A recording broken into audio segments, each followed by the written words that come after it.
What's up, my friends? Brant Phillips here. Very excited to share this video. In this video you're about to watch, I get into what's really helped me create success. And if you are a real estate investor, maybe a real estate agent, and you're looking to crack that next barrier of success, get to that next level, there's a lot of insights that I shared during this video. And so to give you some context, this was at an investor showcase. So one of my partners, Ben Deal, is real estate agent, investor. He's hard charging real estate investor agent, does these investor showcases at actual investment properties in progress. So this is one of my flip properties, and that we had this investor showcase meeting. It was also the scene of Flip School. There's a Flip School training that I do. If you want access to Flip School, you want to see what that looks like, shoot me a message. I can get you a Flip School access, what goes through start to finish, what it takes to actually flip a property, go through the ins and outs and whatnot. So in this video though, it's just very real, very raw honesty from myself about what it takes, the mindset, some of the skill sets to get you to that next level to start creating success. So there's a lot of nuggets, a lot of gems in this video. So I encourage you to watch it and let me know how you feel. You know how to let me know. Give me some thumbs up. Give me some likes. Give me some subscribes if you're getting content from this. Post comments in there if you have questions or I didn't clarify anything in the video, so I can help and support you to get to that next level. All right, welcome. Super excited to have everyone here for the Investor Agent Showcase with my friend, mentor, partner, Brant Phillips. The way these work, if you haven't been to one of these before, these happen in two parts. So the first part will be more a conversation with Brant about his background, his journey, his testimony in the real estate business. And so we'll kind of go through that. Then we'll take a short break. You guys can network, meet other people, bathrooms. We've got bathrooms here. Everything's functional, right? Men outside. Men outside. So number one only. Yeah. So we got... we want to, because the second part will be actually talking about the project, okay? So talking about how this deal came together, the numbers, like all of that stuff. So that's kind of the breakdown. So does that make sense? Yes, sir. All right. And the biggest goal for this, I want to get you all a return on your time. So I want to honor your time you're taking out of your day on a Saturday to come out, stand in a beautiful property, and drive across town for many of us to get here. And I know, just based on our experience in doing these for the last 6 months, the value's always been great. So I just pray that there's an opportunity for you to hear something from Brant. There's a connection in the room that's available for you that can change, open a door, open an opportunity to more business, a relationship, whatever that looks like. So that's really what the goal is. So if you don't know me, my name is Ben Deal. I'm an investor agent. I'm with the Wolfpack Invested Agent team, part of the Wolfpack. We're partnered with EXP. I've been in the real estate business for 9 years. Now I started on the investment side. I started wholesaling. I won't go into the full story because today's about Brant and not me. But we started 9 years ago wholesaling. Myself, my wife, I became an acquisition specialist. My background's in sales and business development. In the Fortune 500 world is where I started, and then went through startups, everything in between. 9 years ago, my last job brought me to Houston, okay? And so I knew the corporate game was not going to be the answer. I've always been a top producer, and I was tired of hitting the ceiling, whether it's an opportunity to impact, create income, or whatever. And so that's why I got into real estate investing. And I found my way into wholesaling, became an acquisition specialist, and that's how I met Brant. So one of the things when you get into the real estate business, if anyone's new, they always say, go out and get into the rooms with the right people. And out of all the sifting and sorting, all the discernment, meeting hundreds or thousands of people through multiple events of the week, Brant is actually the top guy. Brant and Chris are two of the top guys that I've come to find, know, like, and trust, and really honor and look up to in the business. If you guys don't know Brant, I'll introduce him, and then I'll let him share kind of a little bit about his journey. But Brant's been in the business, I believe, 18 years? Yeah, about 18. Okay, so 18 years, and he'll share a little bit of his story. But the thing that I know with Brant, he's a man of faith. He's married, happily married, got an incredible family. For me, which is, the utmost importance. with that, the integrity is alignment with his word that I know he'll share with you about that and how he runs and operates his life and his business. And he's created wealth in real estate. So not only has he done what I want to do, but he's done it in a manner, in a way that I want to do it. Okay. And so that's why I'm super grateful for the opportunity to get to know and work with Brant. I got licensed 5 years ago. I joined our team and community. Chris and Brant have 3 years ago, like 3.5 years ago now. And so that was the opportunity for me to get in closer, direct relationship with Brant. Definitely a selfish opportunity, but it's one that's available for you and for me. And so I'm just super excited to welcome Brant Phillips. He's one of the top real estate investors in the country. For the time duration, the impact he's had, he's been a mentor, a coach, and everything else. But I want to welcome Brant so we can give him a hand. There you go. Thanks, man. I don't know if all that's true about being one of the top in the country, but I have done a lot in real estate. And, you know, like Ben mentioned, there's a lot of people here. Well, man, it's good to see all you guys. I see a lot of new faces too. Does some of y'all have never met me or seen me before? I'm seeing like a lot of new faces. Good. Because sometimes when I tell my story, it's like the same faces and like, you know, feel like I'm boring people. But yeah, so I appreciate that, Ben, and putting all this together. My story is, you know, when I got started in real estate, it came from a place of like, honestly, like desperation. I was not happy with corporate life and things like this. I was early 30s, very burned out. And honestly, I would occasionally slip into some really dark places, honestly, because my wife and I were having a hard time to make it. Financially, I was kind of broken spiritually in this period of my life. And I'm just like, is this all there is? And so when I started seeking, this amazing thing happens: when you seek, you find. And what I ultimately found, like being in that place, was really my greatest blessing, because when I started in real estate, my wife and we had nothing. And so the story that I tell, this was late 2006. And my wife and I were living in an apartment. We had no money. We had completed going through this Dave Ramsey thing, like become debt free, because we were financially illiterate. We had credit card loans. We had student loans left over from college, all that kind of stuff. You know, we were going out to eat and putting on a credit card. We were like really dumb stuff. So we went through that process, and that was good. Like that was really good for us to get that baseline, and that where, you know, Dave Ramsey teaches like all debt is bad and all debt is evil. And then we got to that place, and I'm like, what's next? Because we're like going to take the Dave Ramsey approach. Like, okay, I'm miserable at my job, but Dave's telling me just stick it out for 25 or 30 more years, and then I can take a vacation, you know? And I'm like, we don't even have a house yet.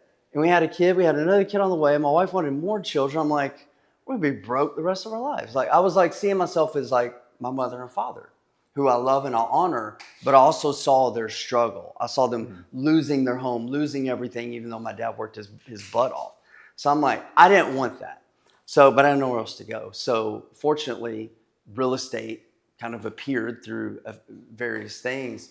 And I remember seeing a book at a Barnes & Noble's. For you young people out there used to be these things called bookstores. And you actually had to get in your car and drive and pick up a physical book. You didn't listen to it. You didn't watch it on YouTube. It was a physical bookstore. It's a crazy thing. My kids will sometimes say, Dad, did they have these in the 19s? And I'm like, so they had these bookstores in the 19s.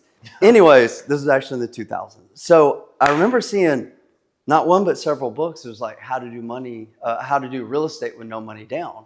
And I'm like, sign me up, because I have no money. And so a lot of times people get into real estate, and sometimes they have money, or sometimes they don't, and still their biggest excuse is like, well, I don't have any money. I'm like, you're like, literally that excuse was my biggest motivator to get in. Right? And so sometimes, and I talk to this with my kids a lot about, your perspective changes everything. So my perspective was like, okay, no money, I can do this. It wasn't, I couldn't do this. So long story short, I just dove in, and I just figured things out. So my first year, I was able to buy 10 rentals while working a full-time job with no money. I actually took the Dave Ramsey credit card thing, and we paid off all that.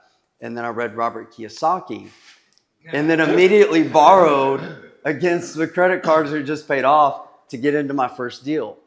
And I only did that one time, and I was able to, man, it was like smoke and mirrors negotiating. It was absolute insanity, but I was able to acquire 10 rentals my first year, like with my name and my credit. It was easy to get credit back then. I get it. It's not like that now. So I don't really even recommend that strategy now. People are like, you couldn't do that. That was impossible. I'm like, if you went back in a time machine, you would see how you could do that. There were literally homeless people getting cash out refinances approved. It was a crazy world. But every market, there's opportunities. In 2008, I couldn't do that anymore because I maxed out my credit. So I put together partnerships.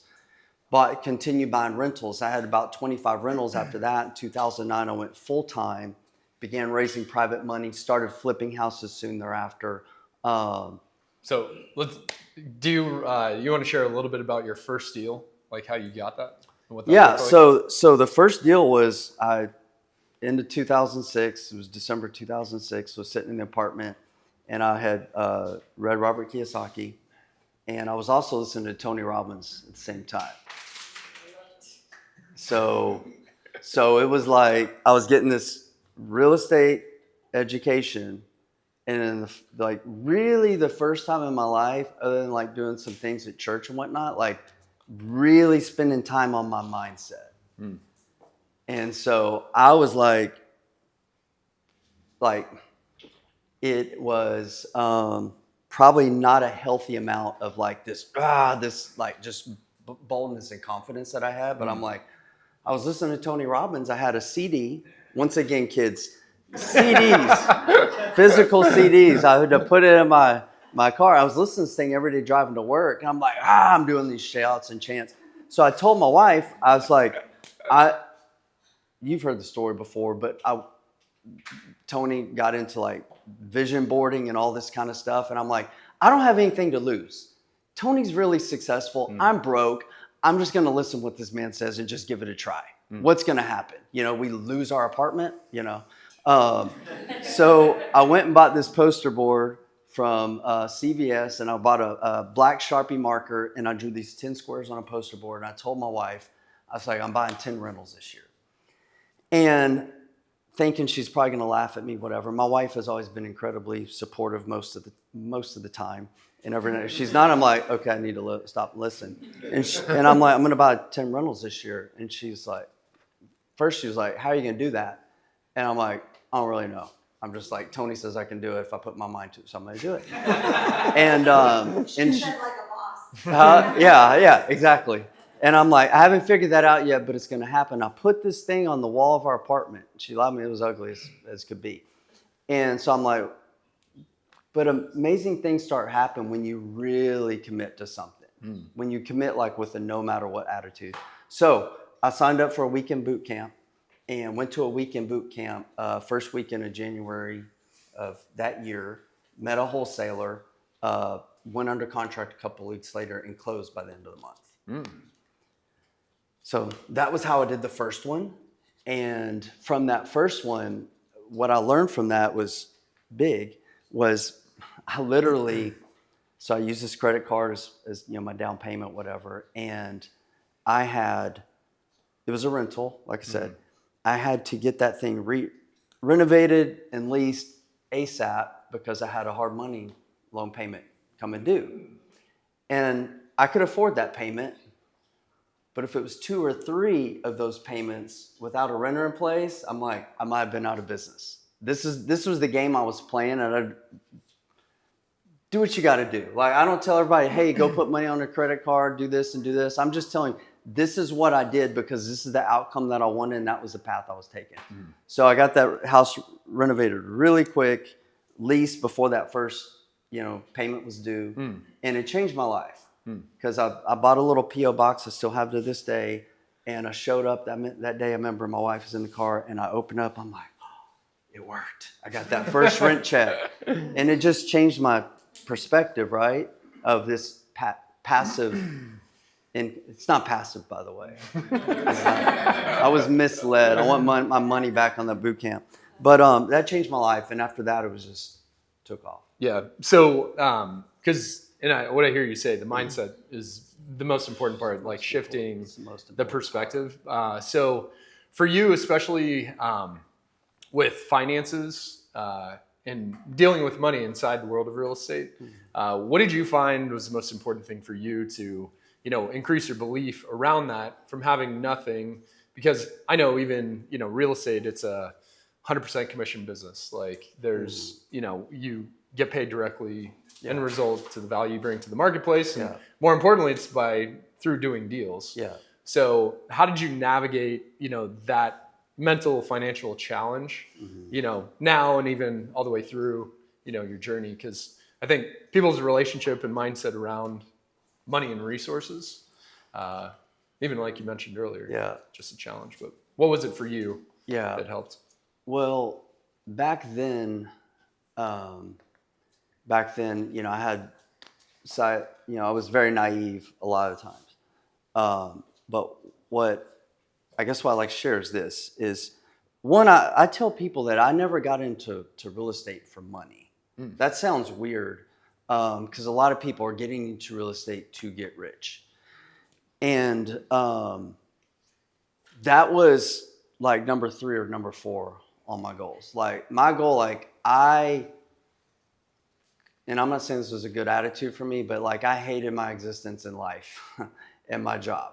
I could not stand it. So my first goal is if I could quit my job and pay my bills, I would be the happiest man alive. Because I wanted to control my time and my freedom. I wanted to wake up and do what I wanted to do. And I just wanted to enjoy what I was doing. So that was the first thing. Then the second thing was okay, can I just pay my bills?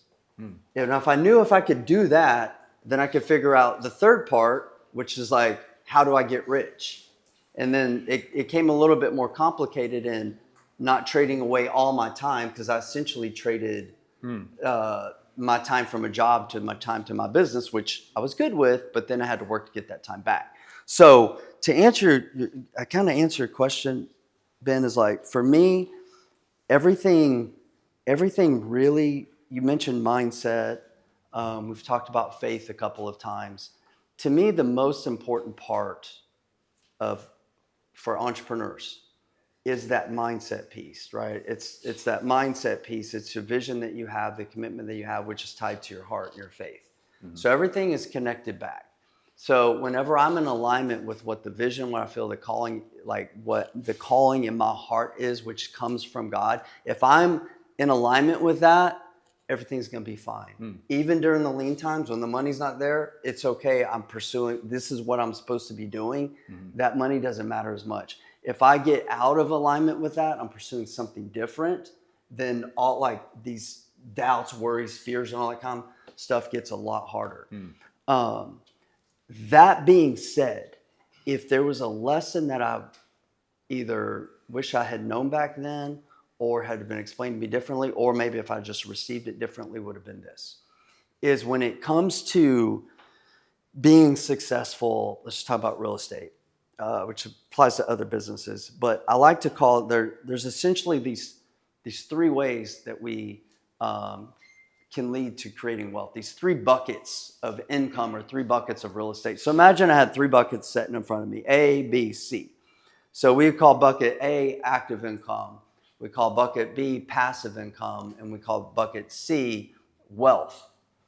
So what I tell people is this: a lot of people want to jump to, well, I'm going to create these passive investments, which is bucket B, and that's great, but you haven't filled up or figured out bucket A. So what you have to really do is figure out bucket A.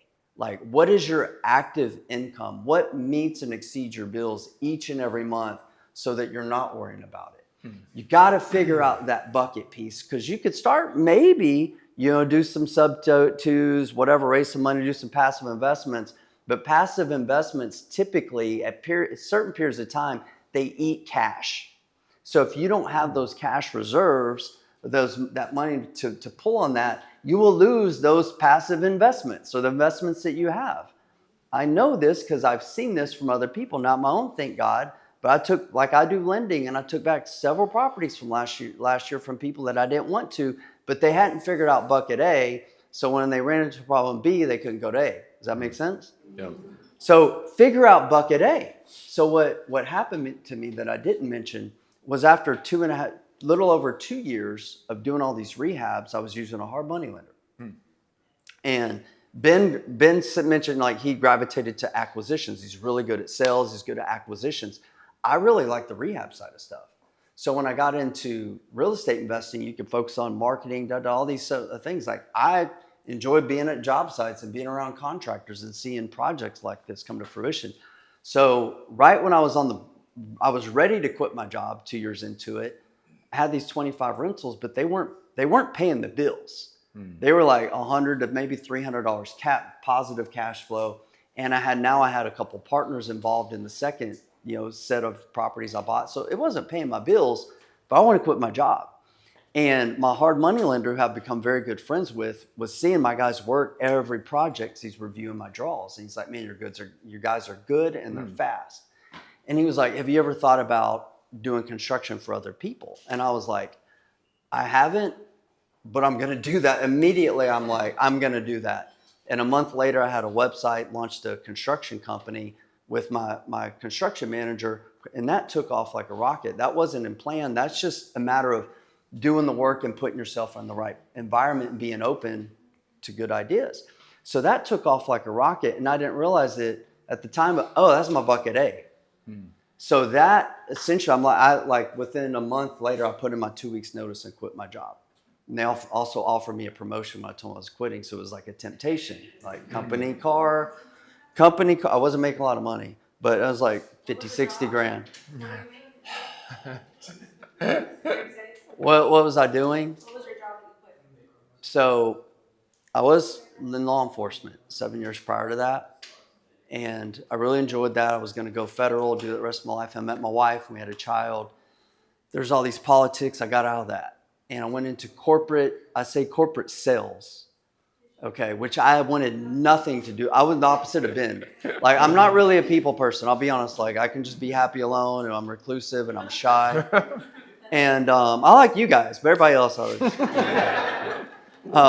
So my father-in-law worked at this company called Ecolab. You probably heard of Ecolab. He was a sales guy.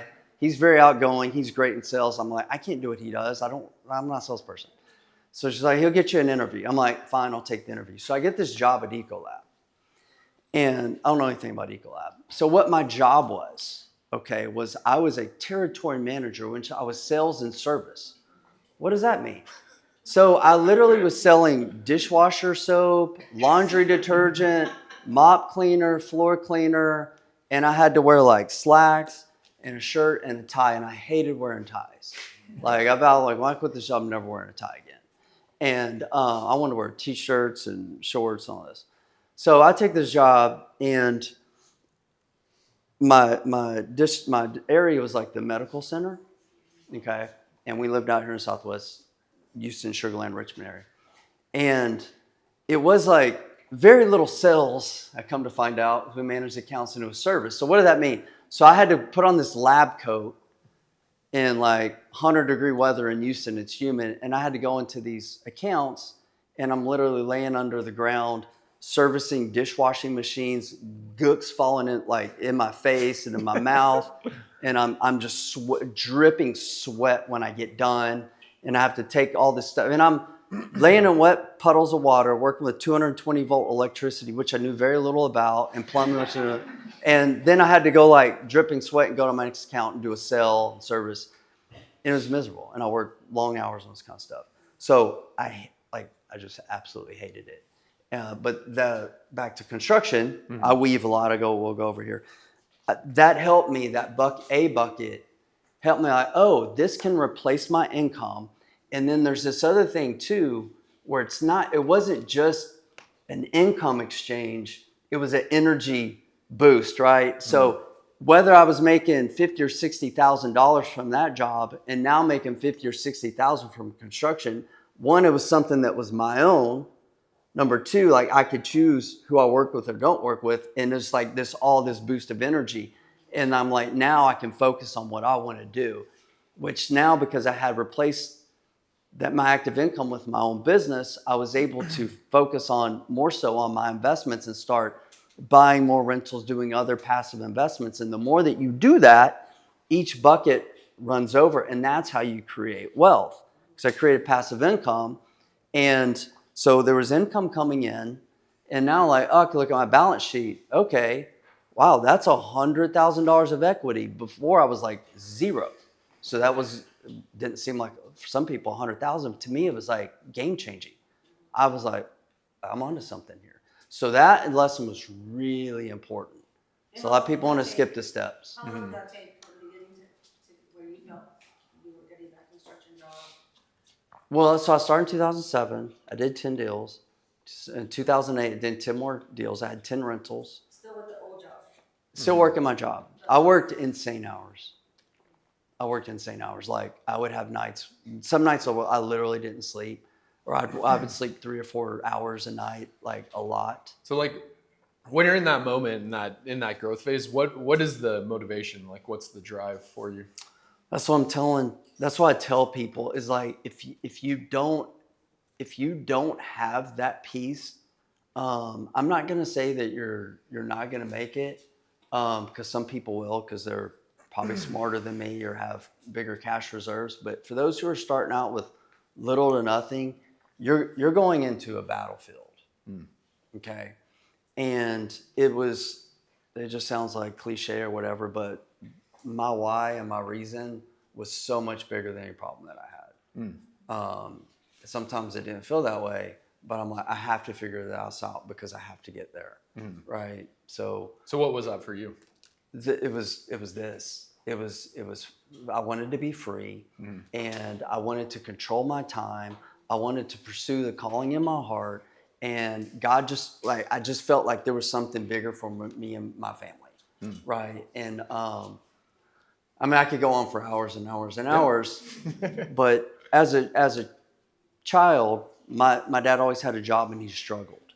And, we lost everything as a child. I saw my parents go through all this stuff. My best friend growing up, his dad was an entrepreneur. He started a construction business, just coincidentally started a construction business. And then he began investing in real estate, not big time, but they had rentals and things like that. And his dad it was essentially rich dad, poor dad. Yeah. I didn't realize this. And I kind of lost this lesson during my 20s, which still amazes me to this day. It's like way too much beer drinking going on and just stuff like that. Just like honestly, I'm not proud of it. I'm just like, I wasted like a decade of my life. Yeah. And I'm not joking. No. Like I'm literally not joking. I'm with you. But I saw this man who I say this like I love and honor my father, but I saw this man who was different. And he would take me and my friend, it was Trent, so I got called Brant, so it was Brent and Trent. So he would take us to job sites on Saturday mornings. He would get us Jack in the Box, and then he'd work, and we'd play around the job sites and do stuff. And his family took me on vacations. They took me to Hawaii. They took me on ski trips, all this stuff. And I saw like, why isn't my family do this? Why doesn't my dad do this? And I kind of forgot that for a long time, to be honest, or just didn't believe in myself. And this conditioning thing where I was just conditioned to be maybe like my environment, because we moved away like in middle school, and then I moved away to Houston. So I didn't see that anymore for a long, long time. But I was like, man, Jimmy did this and Jimmy did. So I didn't realize until I started executing my plan was like, I wanted that life that I saw I wanted to be like Jimmy. Yeah. I wanted to be an entrepreneur. I wanted to control my time. He was fit. He was exercising. That's what I wanted for my life. And when I was at my job at the corporate world, it was so depressing to me. And law enforcement too, because we'd be in these meetings or we'd be talking to people. I remember going to muster and with all, at the police department. It was so depressing because people would always be talking about their retirement, counting down their years, talking about people behind their back, shady things I don't want to be involved with. And I get to the corporate world, people are like, they're depressed. Like we're going to these rah-rah meetings. And then you go outside, they're fuck that guy, you know, this guy. I'm like, this is just depressing. I just didn't want to be. I didn't want to be in that environment. So that was what motivated me partially to get out of it. Yeah. And then I wanted to be this guy. I wanted to be a man of God. I wanted to be fit. I wanted like a great marriage, great children. I wanted to be able to travel. And lastly, I wanted to create wealth. As you hear me talk about like faith, family, fitness, finances, in that order. I haven't always been that way. So for a while, I became what I called like a one-dimensional douchebag, because then I got I'm just going to get rich. Because I started neglecting some other areas, and then things got wobbly and shaky. I'm like, no, go back with that lens. Everything seems to work. That's good. And thanks for sharing that. So where are you today? What does your life business look like today? Yeah, so life in business today is like, life is really good. So my wife and I have been married 23 years. We have 5 children, 2 of which are teenagers. So that's always interesting. Prayers to you. Yeah. My oldest, he's 20, he's in the Army. Yeah. And then I have an 8 and a 10-year-old. And my family's really good, man. It's not the biggest driver that I have, but it's like right there. Biggest is like whatever I feel called or compelled by God to do, I'm going to do. Mm-hmm. And but mine's really life and family relationship is really, really good. And I'm proud of that. Like, it's not like to brag or to boast, but How much work did you have to put into that to get there? A lot, man. Yeah. And I've been. That's one of the secrets in the untold stories that I've gone through, I'm going through, and I know that it can really resonate with a lot of people. So I just want to, it doesn't just happen, right? You took years of self-reflection, development, study, sacrifice, serving your wife, serving your family, I'm sure. Yes. Okay. Yeah, and I've been transparent over the years. You know, we've been friends a long time where it has not always been sunshine and roses. It's like we've been on the brink of divorce at times. Like we've been through that.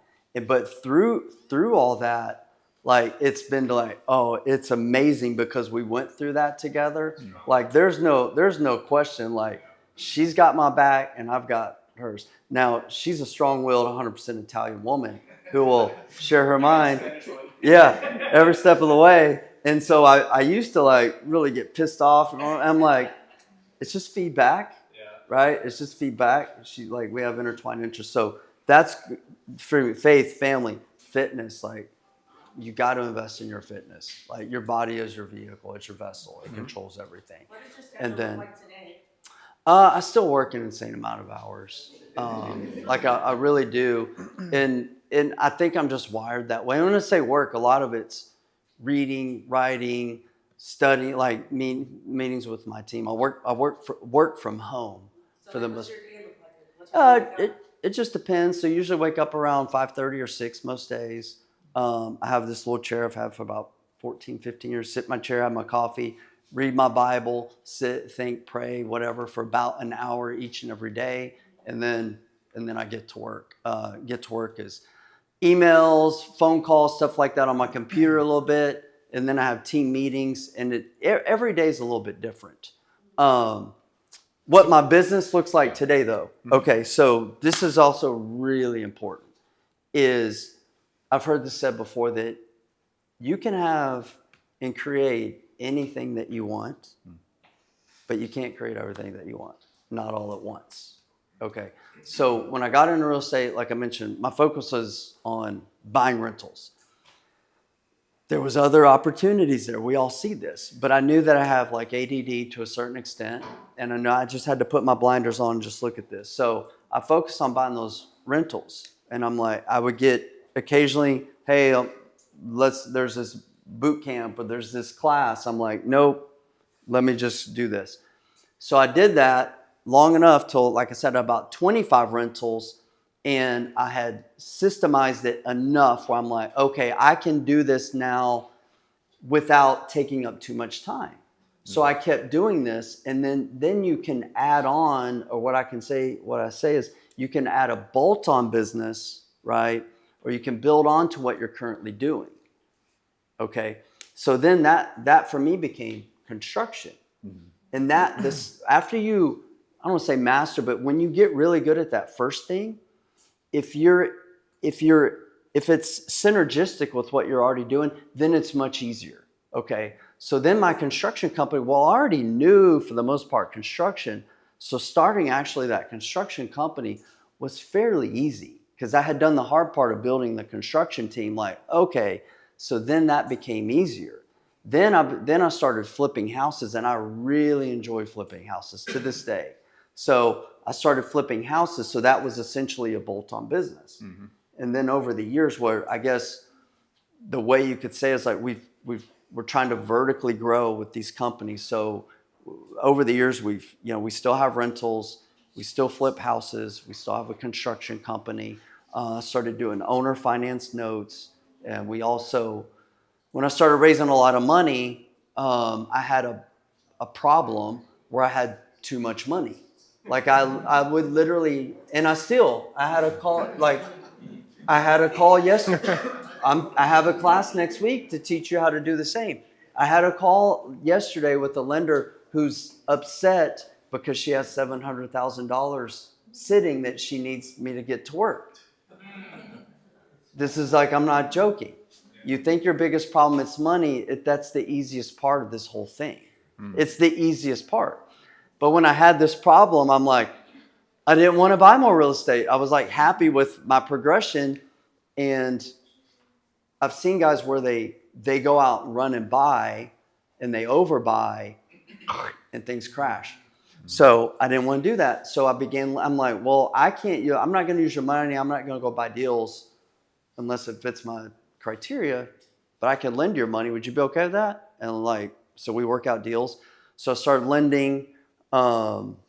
We do stuff with EXP. So I've got several vertically aligned companies that we do. Yeah. And I think that's really important because so multiple streams of income. Multiple streams of income, but all in the real estate sphere. Yeah. Okay, if that makes sense. Yep. Because I see some people like, I'm not Elon Musk, but like, but I like it is. If you really focus to one thing in real estate and do it really, really good, you can say, I just want to do this forever. For me, I knew that wasn't rentals. Yeah. And I knew it wasn't construction. How many rentals do you have? Now, not many. We're down to about 15. I had close to 50. But what I started doing, which I haven't mentioned, was about 5, almost 6 years ago, we started buying mobile home parks and RV parks. So we've bought 7 of those. We've done 3 land development deals, like 100 acres plus that we're working on. Developing out a subdivision right now. So stuff like that. How many different businesses do you have? How many different LLCs? I have 18 LLCs. 18? Yeah. Yeah. And so the important piece of that, it was a progression, right? It wasn't like it was a progression. When I started buying the mobile homes and RV parks, everything that you say yes to means you need to say no to something to a certain extent, unless you really build out a team that continued to grow. So I had built out my team that was good enough to manage my portfolio and continue flipping houses and doing construction. So I built that out where I have little involvement, maybe 5 to 10 hours a week on all that, so which allows me to go do other things. And so like I really spent a lot of time, and still do to a certain extent, with my mobile home parks and RV parks. Yeah. But now where I'm moving back to is spending more time coaching, teaching. So did that for a long time. Did that for about 3 or 4 years, and I really enjoyed it. But I hadn't built my team out good enough. And I was reading like 4-Hour Work Week, all this kind of stuff. And I'm like, I'm going to be this badass entrepreneur. I'm going to step away. I'm going to travel. I'm going to coach, teach. I'm like, y'all figure it out. I was like, holy bleep, what did y'all do? Why did we buy this house? We literally have to demolish this house that y'all bought. Like literally. And that's not fun. So I was like, so I had to run back, fix a bunch of stuff. So fixed a lot of things. And so now I'm focused on more, which is what this phase of my life, I'm 50 now. So this phase of my life, I'm moving towards back coaching, teaching, mentoring more, and helping people do what I've done. Yeah. But being on that role. So and we'll take a break right after this, but why is the mentoring, teaching, coaching, why is that important to you? And then why why is it important for people like myself to get into that relationship or that environment? Well, I've always liked coaching and teaching and mentoring. Yeah. Like I wasn't joking earlier. Like I was super shy as a child, like to the point where like teachers thought maybe something was wrong with me a little bit. So I was like super shy. And when I started teaching, or speaking, the first time I got asked to speak, I'm like, you want me to speak? But it was weird because I felt more comfortable speaking than I did like one-on-one. I don't know. So I've got this social anxiety thing. But I also felt like when you have things like that where your energy, always watch your energy. When your energy spikes or raises, like there's something there, right? When it dips, maybe in certain people and all that, you watch that too. So I just knew, like, I didn't realize I'm just like, I need to do this more. And I knew when I started with nothing, if it weren't for people speaking into me or sharing with me, like I would have been nowhere. So that has always been on my heart since I started doing it, different levels and different things. But where I'm at now, Ben, is realizing kind of what I've been through. And this has come to light with one of my coaches. And he laid this out for me in a perspective that I think is beautiful that I never saw before. And this came up not too long ago. And he was talking about, where I started out, and this may be where some of you guys are starting out. He was like, you started out as a warrior, like in terms of like you started with nothing at the bottom, and you had to fight and claw and go to battle. And without that warrior mindset, you never would have progressed to the next level, which is essentially a general level. Has anybody seen Vikings? Anybody watch the show? Me and my wife have never watched the series. All these series, we've never watched any of them. We're watching Vikings. It's like, it's a little R-rated at times, but it's amazing. And you watch Ragnar, if y'all are familiar with this, you watch Ragnar Lothbrok start from nothing, and he had to ascend to king. He's like, you went from warrior, but to get from a warrior to become a general, there's a different shift that has to take place, right? This warrior phase of your life was absolutely critical. And there's pieces of it you can take to being a general, but you can't take all those pieces.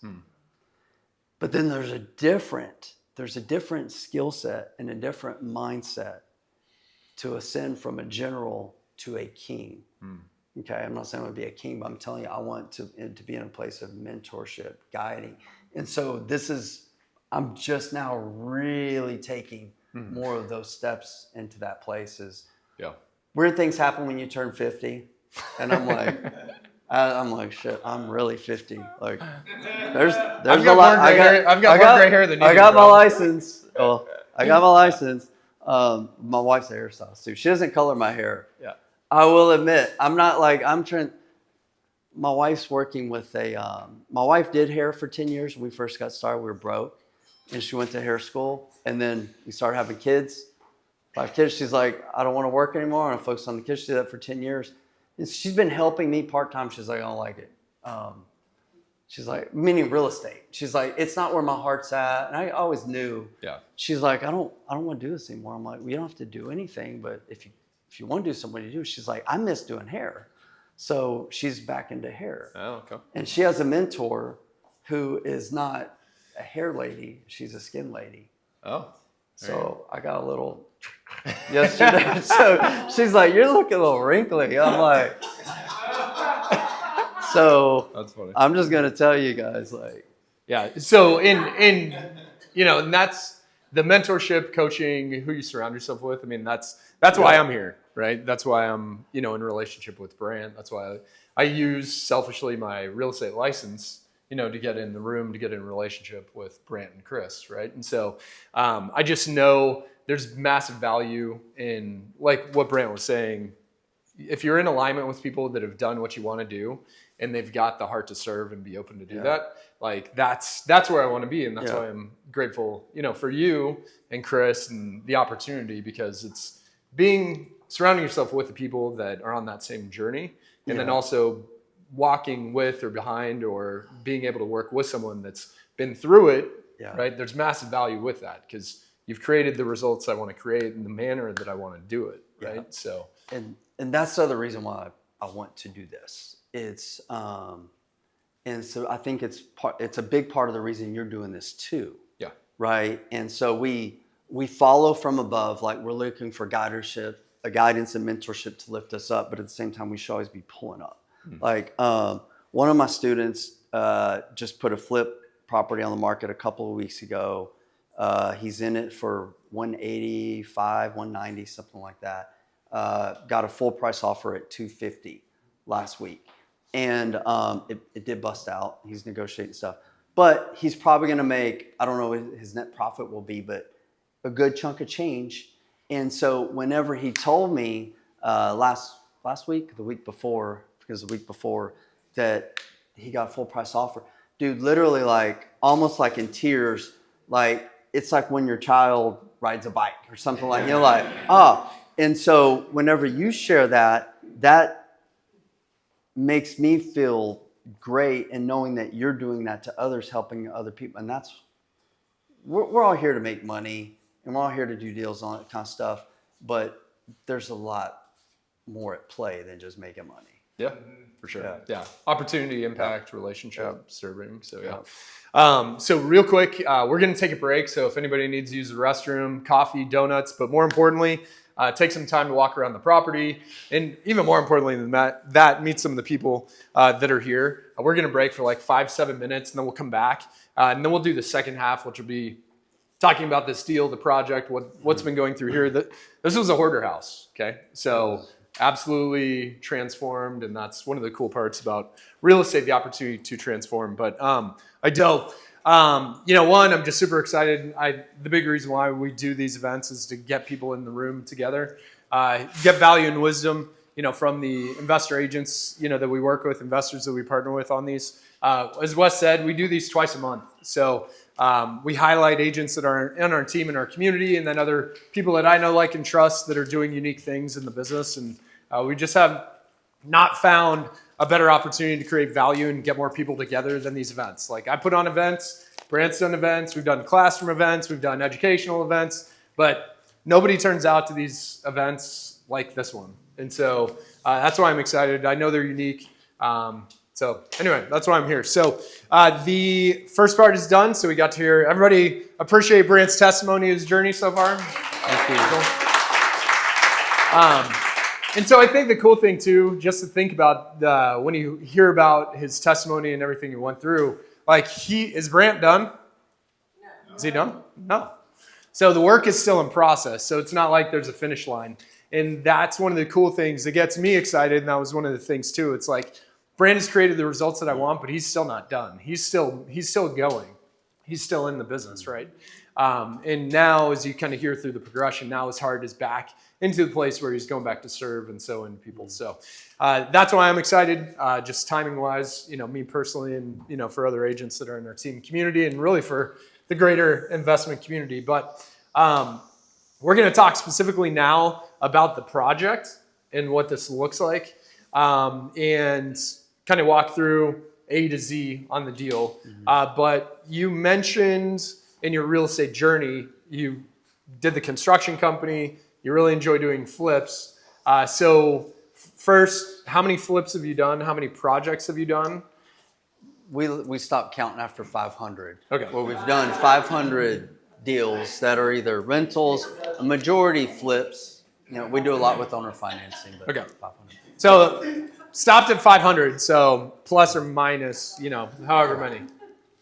So, that's important from an experience perspective, know and learn from somebody that's done it. And I think for you, when you think about flips, because I know there are a lot of people who get into the business, they'll hear about flipping, okay? Hey, this is a way, create income, a big chunk real fast. And for the time I've been in and around the business, I know good, bad, and indifferent. So what is your thought and philosophy on the flip game, on flipping, opportunity, challenge, and then we'll talk about the project. Yeah, so I've made a lot of money flipping houses, a lot, but there's risk there. and I've lost a lot of money. I will tell you that today's market is one of the most difficult times to flip houses that I've been a part of in any market. Not like, okay. So you need to understand that it doesn't mean that. Can we shut the door? It doesn't mean that you don't flip. Like we're flipping this home. This is going to be a really good flip. But you have to be careful. Like every market gives you different opportunities. So you have to just be aware of what the opportunity is. Mm-hmm. The first flip that I did, I lost money on. Okay. And this was after I had done like close to 30 something rentals in a new construction. And I flipped a deal and it flopped and I lost money on. And I almost didn't continue flipping because like for me it was pain. I didn't lose a lot of money, but it was painful. Like because I wasn't used to that. And it knocked me down for a little bit. And I'm like, okay, I'm not gonna do this flipping thing. I'm gonna stay in my comfort zone, which at that point in time had become my rentals and my construction company. And some of you have heard me tell this story. I'll try not to take too long on it, but I was watching How to Flip a House back then. Y'all watched this Armando Montalongo, Fan Merrill. Dude, I was like watching this, like it was almost my religion for a little bit. I'm like watching this every single weekend with my popcorn and my ice cream in hand. And I'm like, just for hours, we would watch it for hours and hours. And I'm like, I wanted to be like Armando Montalongo, and not his attitude. He's very rude to people, but in terms of this business. And so I'm like, I'm going to flip a house. And I went to flip this house, and looking back, I did everything wrong. I've shared this before, like, here's how you lose money on a flip. And I almost didn't do it again. But my next flip deal that I did, I went back in, analyzed everything I did wrong, and I made over $60,000 net in exactly 60 days. And your progression as an investor or just in life, you need to keep leveling up. And like when I did that first rental and I got that first check, there's these moments in time, these defining moments. To me, that was a defining moment because I took this risk, invested in myself I had never done before that, went to this weekend boot camp, borrowed money on a credit card, bought this rental, and I got the check. Like that moment in time, like take a snapshot, it changed me. I'm like, man. So then that was me. I took a step a level. I'm like, okay, I just took this step. Mm-hmm. So when I flipped that house, I was like, holy bleep. When I saw that, like that wire coming to my account, I'm like, that was more money than I made working a job that I hated for an entire year. Somebody dropped something. For an entire year, I made it in 60 days doing something that I would have done for free, just like watch somebody do it. And honestly, I didn't do a whole lot. I raised money, I found a deal, raised a private lender, and told my contractors what to do. Mm-hmm. And I made $60K. It changed my life. Mm-hmm. So at that point in time, I was like hooked. And so I was hooked at that point. How long until you became, until you were worth $1 million? 3-4 years, maybe 4 years. Equity wise, not whenever the market came back.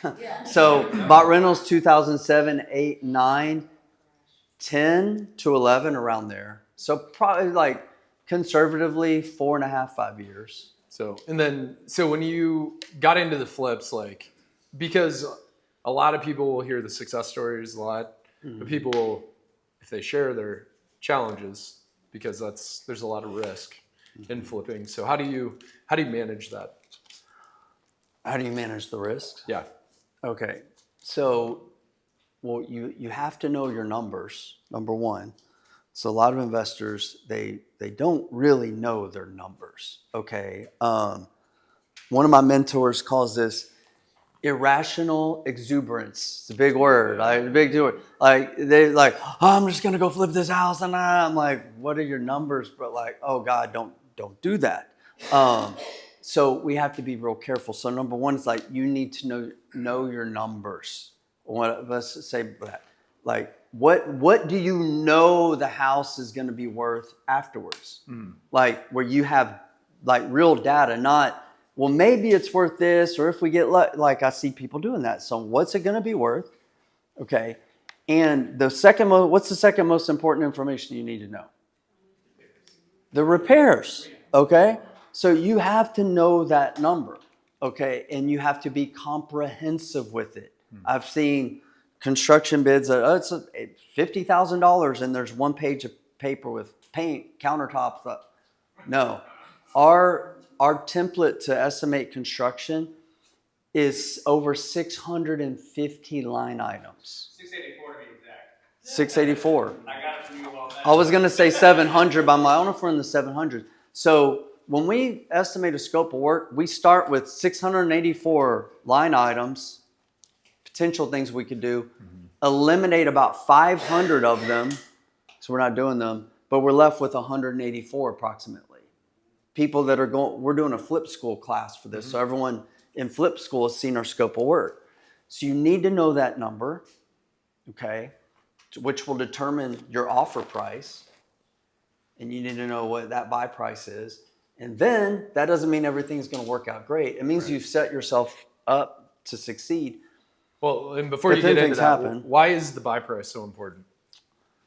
Well, you make your money when you buy, and so the buy, once you've bought it, you can't unbuy. Okay, and so you only get that one chance to do that. And when we flip houses, to answer this question, we can do a whole class just on this question.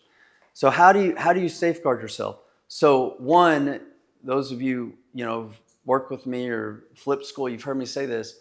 You have to be disciplined. Okay, you have to be disciplined on what you buy, what you don't buy, all these types of things. So we're very disciplined, and we flip houses that are median price housing and below. So how do you define median price housing and below? So roughly this home that we're in now or below. 250. This is 350. 350. 350. And this is like really like we like to stay 250 and below as our sweet spot. Because some flips, they just won't sell. And I don't know what it is. I've got a home sitting probably on 6. The market right now is really hard. And I've been in good markets before, and we miss things on some houses. It won't sell for what we like it to be. So I learned this the hard way of you need to always have multiple exit strategies. When I teach about flipping, there's 7 fundamentals. One of those fundamentals is making sure that before you buy, you have another exit strategy. Because if you only have one exit strategy, you basically have 0 exit strategies, because if that doesn't work, you're done. Yeah. And like I said, I had to take multiple properties back last year from investors I didn't want to do. They only have one strategy, and I warned them of this. Like, what are your strategies? So how you do this, Ben, is you have strategy A, which is what you want to do. You want to flip it. But what if that doesn't work out for whatever reason? Markets change, hurricanes come, interest rates change. Can you rent it? Can you owner finance it? Can you Airbnb it? You always want to give yourself multiple exit strategies. And I'll say this also, not to brag or to boast, because it's not that. But when I started out with a credit card. I had no money, no experience. So fast forward to today, and I'll talk about this a lot next week at the private money event. I can say now we've paid over 10,000 mortgages. 10,000 mortgages I've paid to my lenders, and I've never missed a single one. And it hasn't because it's been easy. It hasn't because my back's been up against a wall. But we've been pretty good about having multiple exit strategies where we could weather some storms when things don't go our way. And if it's not a season for flipping, like we're flipping very little these days compared to markets in the past. We're like, let's go flip. But now I can say, if the opportunity's there, we'll flip it. But if it's not, we'll utilize some other strategy on that. But I've also got other income sources. So we don't really wholesale much. There may be 2 or 3 wholesale deals a year, but we're marketing to buy the deal. Like we want to monetize the most that we can make with it. Yeah. It'll We'll be get on into that in a sheet. second. It'll be on that sheet too. I'm gonna have you co-MC with me next time. Yeah, you're doing. Yeah. So because there were questions I even had too. So the important thing, how did you get this deal? And what is the best place to get flip deals? Because that is a question, as an investor agent, people new to the business, trying to get their first flip, it's like, Yeah. So I'm probably actually not the best person to ask that question to. Yeah. And that's up for me being in the business 18 years. So how we got this deal was through our own marketing. We mainly do SEO marketing. There's a lot of people who are starting out in the business as a wholesaler and that are doing a lot of marketing. And so I think that's a great place to enter into real estate investing. When I started, like I said, I could have went that way, but my first mentor was buying rentals, so I went that way. So in that market, my first 5 years, almost 6 years, I had to do zero marketing to get deals. People almost don't believe me because they haven't been in a market like that. But if anyone was back in the 2007 to 2010, 11 market, I don't know if anybody was, but you could walk down the street and find a real estate deal. The hard part was getting money for deals. Like it was a little bit more difficult in 2008, 9, 10. So I focused on getting money. And if I knew if I could get the money, I could get deals. So then whenever the market started to change, we weren't doing any marketing in our business. So I had to learn that. And I've never really, I mentioned I gravitated towards the construction side of things. So what we do, direct mail is what most people do, and you can do other forms of marketing. But what we started doing many, many years ago, and this is why I say I'm not the best person to talk to because I don't really advise most people to do it, but we do SEO marketing. Mm-hmm. And so we've been doing it, SEO, search engine optimization. So it's essentially like Google advertising, things like that. So that's what we do, digital advertising to get our deal. Yeah. It's like expert level marketing. So when you look on the spectrum. Well, we do search engine optimization, so we don't run any ads for search engine. People Google, I want to sell my house fast. And so we've got a lot of keywords and searches where we come up on that first page organically. Yeah. It's HoustonCapitalHomebuyers.com is our main one, but we have other pages too that we rank. Yeah. So we rank these. What's the cost of that per month, or how do you factor in the investment to get that done? So SEO is like, this is why I tell people, like, I usually don't recommend it. Okay. Because we started doing it 8 or 9 years ago. And it takes SEO is like going to the gym and building muscle. It's not going to happen overnight. Yeah. But once you build it, it's good. Like, right? It's easy to maintain it. Yeah. So probably don't want to turn this into an SEO. No, but we started doing it a long time ago. It's less than $1,000 a month is what our cost is now, which is insane to be able to buy 2 or 3 homes a month. It's insane. So yeah. But yeah, just on we won't go too deep down the marketing side, but SEO marketing is kind of the expert level marketing. Mm-hmm. If you look on the spectrum, it's like bandit signs, door knocking, driving for dollars, mm-hmm. and then you're doing pay-per-click SEO marketing, and then there's a whole spectrum in between. Yeah. So the SEO marketing is super powerful. Like when the last wholesaling company I worked for, they spent $50,000 a month on SEO and pay-per-click. Okay, so that's the caliber of marketing that's happening in the marketplace just by one company, and there's hundreds of companies that are doing that. Yeah. And so you just have to be very cognizant of that. But getting specifically into this deal, so it came through your marketing. Yeah, it came through our marketing. And like, how did you know this was the deal that you guys were gonna flip? Like, what was that came through that was like, all right, this is one we're gonna roll through. So our leads come in, they go to my acquisitions agent. So he takes it from there, analyzes the deal based on whatever data he has. And we contract 90% of everything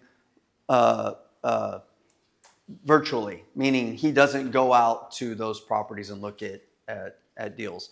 Takes a phone call, contracts them based on pictures, video, whatever data he has, and then we go out and look at it, just from an efficiency point of view, right? Yeah. There's exceptions to that, and he's not virtual like another country. He lives here in Houston. Do you do track contracts? What's that? Do you do a track? No, we have a one-page contract that we use. We used to use track contracts for a long time. Do you do option period for how long? It depends. Typically 30 days is what our first request is. Our boilerplate contract is a one-page contract with a 30-day option period. If a seller's like, I want to, they mention or aware of a track contract, yeah, we'll use the track contract. Yeah. If they want a shorter option period, yeah. So he contracted this one. I want to say it was like 165 or 175 maybe. I can't tell you for sure. But we knew it needed a lot of work, and it was an out-of-state owner. Absentee owner was someone in the house who was a hoarder essentially, and contracted it. Then we came out to look at it and we're like, no, this needs more work than we even expected. So we negotiated it down to 157, I think. Yeah. I should have, Yeah. whatever's on that sheet. Yeah. Yeah, roughly 157, 160 is what we bought it at. So I'll give you a little tip. So you can pull it up, but it's roughly around 160. Whenever Michael is my acquisitions agent, so I look at a deal real quick, even if, occasionally he'll call me. He's like, hey man, I just need to bounce this off of you. What do you think? One of the things I know, this is what I call like the key indicator of a deal, is typically if it's going to be a deal, we're going to buy it 50%. We're going to buy it at 50% of the after repair value. Okay, so I knew for sure this home was a 325, like after a quick look, and I'm like, it may be a 350. So if we're buying it at 160, that's less than 50% of the ARV, right? So I knew it had what I call the makings of a deal. Now, that being said, it needed a massive rehab. So if you buy a home for 160 that needs $150,000 in rehab and it's only worth 350, that's not a deal. But this needed a massive amount of rehab. So I don't know if I fully answered the question, but anyway, so we came out, assessed it in person, know it needs more work than that, renegotiate this, and then we move forward on it. Yeah, so a deal came through your process, through your system. And that's the long and the short that I tell any new investors, people who are looking to invest. Flip deals are super hard to get. They're very hard to come across. And I know that as a wholesaler, as an acquisitions guy, because wholesaling takes up a lot of the margin that's needed for a flip deal to work. Like wholesalers are still a great place to get deals, but there's a lot of margin that gets eaten up. And that's why a lot of times for people that I work with and share, it's like, hey, if you want to do this long term, you're going to have to figure out the marketing piece yourself. Yeah, you have to, because so imagine, I don't have a whiteboard, but imagine like I just draw a cross, okay? I draw a cross right here. Everybody can see the cross, right? And you want to get into flipping houses. Okay, so as Ben mentioned already, like deal flow is more difficult, it's more costly, it's timely, all these types of things. So to monetize a deal, you have to think like, what is your revenue that you can receive from doing this deal, and then what are the expenses, right? So there's a purchase price, there's going to be rehab costs, unless you're buying it cash, there's going to be financing costs. We know all those things, right? Well, let's say, for example, you're buying a deal off the MLS. Okay, if you're buying a deal, which doesn't happen, but it does happen some. It happens some. So you're buying a deal off the MLS, and you're using an agent because you're not licensed. You're giving 3% to an agent to do this deal. Okay, so I have a student of mine who's around here somewhere. We did this lesson the other day. So you're paying 3% there because you use agent to get it because he's not licensed. He's getting licensed. So then after that, or that could be the wholesaler assignment fee. Yeah. One way or the other. You with me? So that can be $3,000. That could be $15,000 or $20,000 or more of money that you're not getting. Okay, that's taken away from your deal because you're not sourcing your own deals. Mm-hmm. Then you look at the financing side of things. So if you're financing with a hard money lender, which in the beginning I actually recommend that to you learn the business, and then but if you're using a hard money lender, you're giving a lot of your profit to the lender rather than raising money much lower, much cheaper money. You're, once again, another 5 to 8K, depending on what the deal is, of money that you're losing. Then you go to the construction side of things. You're hiring a general contractor. Now, once again, 5, 10, 15K that you're giving up because you're not managing your own construction. I'm not saying everyone should manage their own construction, but some of you should over time, you know. And then you go to sell the deal and you're using an agent, 1, 2, 3%, whatever it is. So there's been markets in the past, and I assume there will be in the future because everything's cyclical, where in 2011 and parts of COVID, I could buy a wholesale deal, use a hard money lender. I haven't used a hard money lender in 15 years, but if you did that, you could use a GC and use an agent to list your deal and still make money. You can't do that in today's market. Look at this money. And so on a particular deal with my students, I'm like, we added it up. I'm like, there's $25,000 here on a little over a $200,000 flip. And what opened his eyes was we analyzed his deal and we laid it all out. And I'm like, what do you think you want to do? Oh, is Joe still here or not? Joe? So, and Joe's like, this isn't a deal. I'm like, I agree, but I'll buy it from you. And he's like, how is that? Well, I can't do anything about the agent that's brought it to the table, but we're not going to use hard money. I'm not going to use a GC. We're not going to have any agent fees on the backside to sell it. And most likely we're going to sell it with owner financing, was a whole other conversation. So it is really, the whole point of that is saying you can't be lazy about this business. Because some people want to get in this to be lazy because they watch these TV shows and like, I'm going to get this wholesaler, get these deals, and I've got this hard money. You're not making any money, man. Like, you're probably getting some cool videos for Instagram and Facebook and like whatever, but you're not making money and you're not building a business. Yeah. So the numbers on this deal, and I'll send this sheet out if you guys went through and RSVP'd on the Eventbrite, but so they bought it in November 22nd last year. The rehab started on December 7th, my mom's birthday actually. SEO lead, private money, you use 10% at 1% or 1 point, 10% 1 point. Accrued interest, total days 120 days. Purchase price $157,983. The rehab budget $88,410.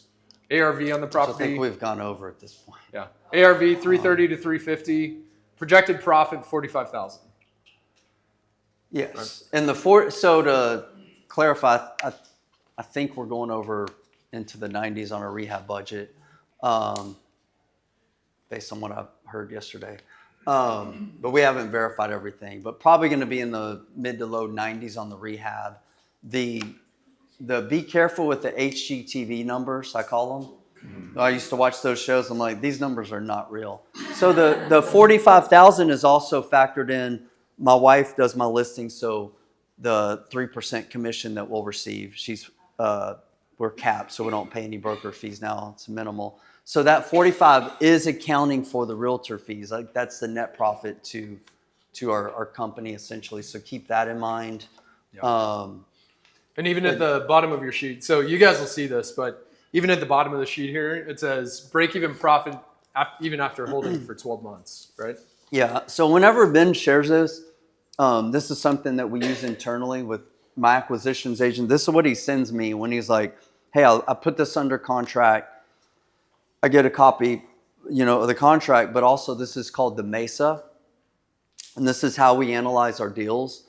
And what it stands for is multiple exit strategy analyzer. So whenever my acquisition agent analyzes a flip, and that's the first lens we look through with every deal is a flip, but it gives us, you're not going to get this, you're just going to get a PDF of the first shot. I'm just letting you know what it stands for. But we also, hey, it doesn't work here. Does it work as a rental? Does it work as an owner finance? Does it work as a wholesale deal? Mm-hmm. And it gives us, you input the data once and it spits it out.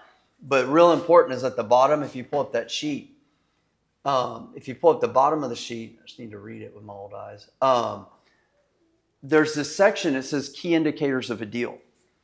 This is some of the numbers that people don't look in, dig as deep. And I see people like some, hopefully before they do the deal.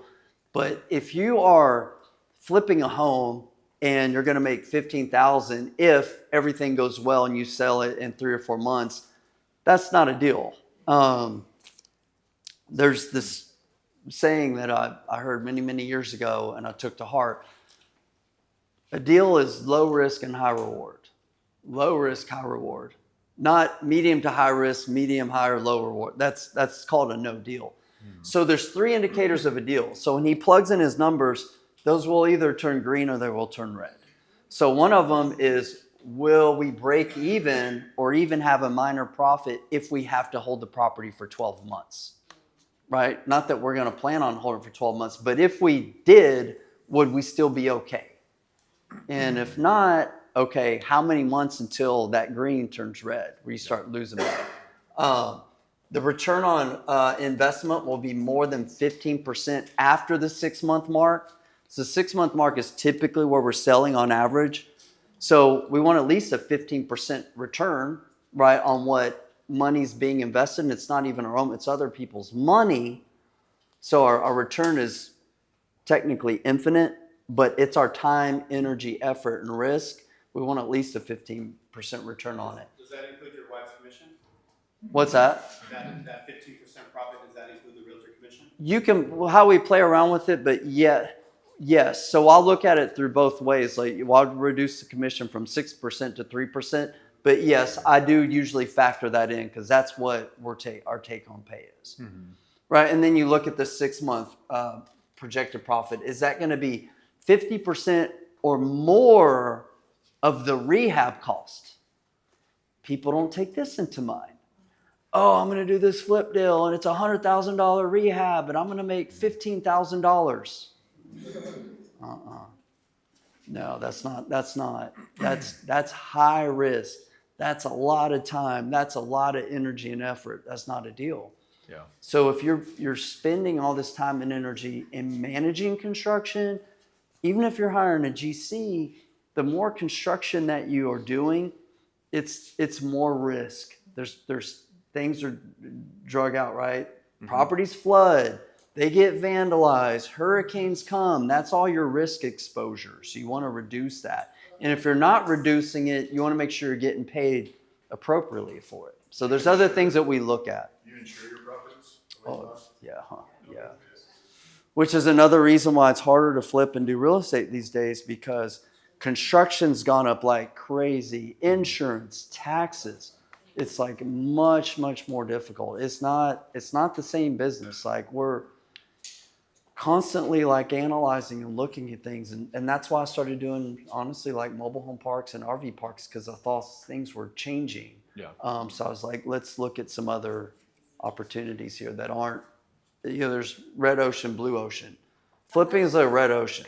This Yeah. house, how bad was the foreclosure and how much did that cost to clean it out? You want to go there or no? Yeah, I mean, we've got a couple minutes left. I just want to respect everybody's time because we're So, getting right close to noon. But yeah, Ben will send this, photos. so everyone will get comprehensive photos, videos. We did a flip school training, so there's some people who have been here. Do you want to share about the flip school, what it is? Because that's something you're bringing back. Who's all here is going, tell them what the property was like when we started. When we started, the property was, you would have never thought when you walked into this house, even when you seen the house from the outside, you would have never thought that this was even the same house. You would have thought that if they tear it down and rebuild it or something, because it was pretty bad. It was pretty bad. Talk about the smell you told me earlier. Yeah, the smell was not right. You really couldn't sit down anywhere. Smelled like money. It smelled like money. Yeah. It smelled like old money that was about to be washed into new money. Yeah. The fireplace alone, completely different. It looks like something that he built out himself and did. Like the house, the transformation of the house is something to where if you're interested in flipping, if you would have seen it before and you see it now, you would be like, oh, I'm really ready. Like, I want to do this like really bad. If I can take something, and I guess I can use the ugly duckling scenario. If you've seen the ugly duckling before and you're like, oh man, I don't know how that duck's gonna make it. But then the rebirth of it, Yeah. that's what you go for. That's what you look for. That's what you strive to get. And the rebirth of this house, because there was so many ideas there we were trying to throw his way. So let's take this wall down. What if we do this over here? What if we do that over there? And that's the mistake that a lot of newbies get hung up on, is they're thinking like, I'm going to stay in this house. No, you're not going to stay here. You're remodeling this house for the best profit for yourself, and also to make the person who wants to buy the house walk in the house and be like, wow, this is amazing. Yeah. And then they don't even know what it looked like before, but if they would have known what it looked like before, they would have been like, I'm ready to buy. Let me buy. Because what you did in here, the transformation, I would like to live in it, just to know, where it came from. Yeah. So It's good.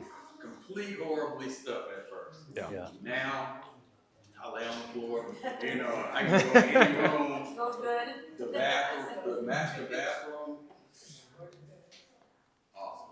So, Yeah. that's all. And it was, You can buy it. it was, Oh, it's gone.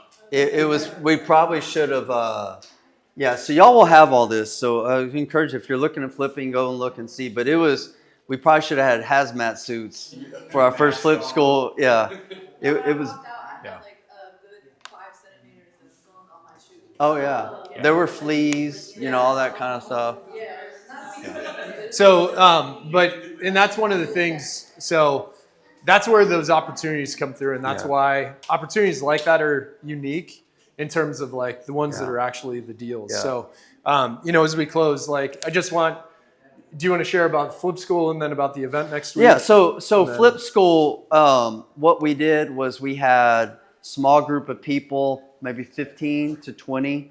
And so they were invited to come here day one, essentially, when we broke ground, so to speak.